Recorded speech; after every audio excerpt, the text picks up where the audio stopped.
file an injunctive action in Superior Court. Yeah, this question is for Mr. Ford. The Attorney General's office offers guidance like undergrowth management planning to ensure against taking private property.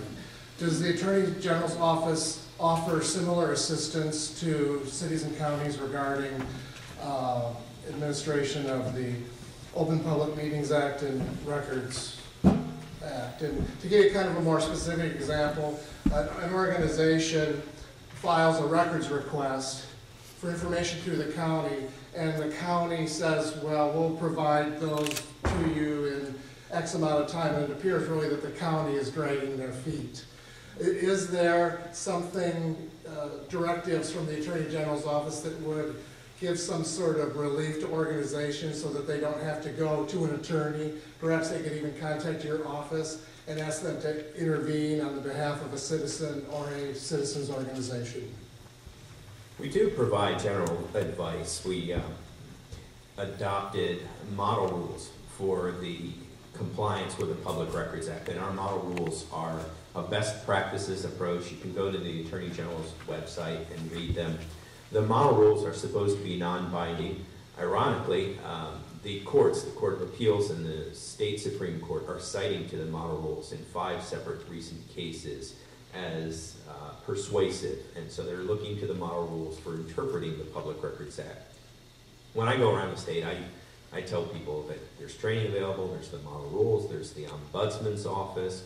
We do provide assistance on the Public Meetings Act, but you know, I try to do the best I can, but we don't get involved directly. We don't do enforcement actions to enforce the Public Records Act. We don't do investigations. This could be one of the issues or a type of issue that the new proposed commission might consider? Certainly it would. If we had a state agency, as we're proposing in legislation, any citizen could come, or any agency could come to that administrative board and seek some kind of resolution of a dispute. Since 1972, the Public Disclosure Act has provided for the Public Disclosure Commission to act in certain areas of candidate financing and issues related to candidacy for public office. And isn't it a little bit ironic that while it was given that authority under that initiative back in '72, it didn't cover the Public Records Act? Yes, sir. Yeah, thank you, gentlemen, for coming. We really appreciate it. Recently, the risk pool, our insurance company for the counties, public records requests and denials and issues associated that was dropped from the risk pool protection, or so that they would provide funds to cover the counties for these issues. Do you see that as a good thing or a bad thing for Waukon? So we want to try that? So your question is, do we think it's a good or bad thing that the county risk pool dropped the coverage for public records requests? Well, I think to the extent that it causes agencies, in this case counties, to pay closer attention to the law and to take less risk, I think it's a good thing. At the same time, you know, you are concerned about what the impact can be for inadvertent mistakes, right? Brian Sontag often says that, you know, 90% of the violations of the Open Public Meetings Act that the auditor's office sees are as a result of lack of training.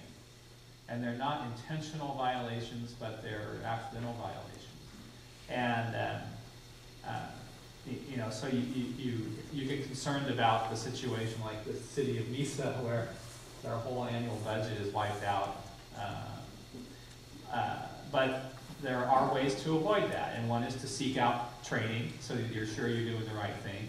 And the other is not to so strenuously fight a lawsuit when you realize that it was just a mistake, and that it's that there's not a real fundamental position there to be gained by continuing the lawsuit for such a long period of time. Tim, anything to add? Well, just that, I mean, part of the difficulty here does come from attorneys, and you can get different opinions from different attorneys on a question of whether a record is subject to disclosure. And I think it was very unfortunate for the city of Mesa. In the court record, one of the communications from the city attorney to the requester was, "I think we've done enough to help you. If you don't like it, go sue us." You know, that's one of those letters that you wish you could take back. And it didn't serve the city its best interest. And the city of Mesa considered bankruptcy because they didn't have enough money to pay the judgment. A small city of 440, and you're talking about basic services, police, fire, roads, things like that.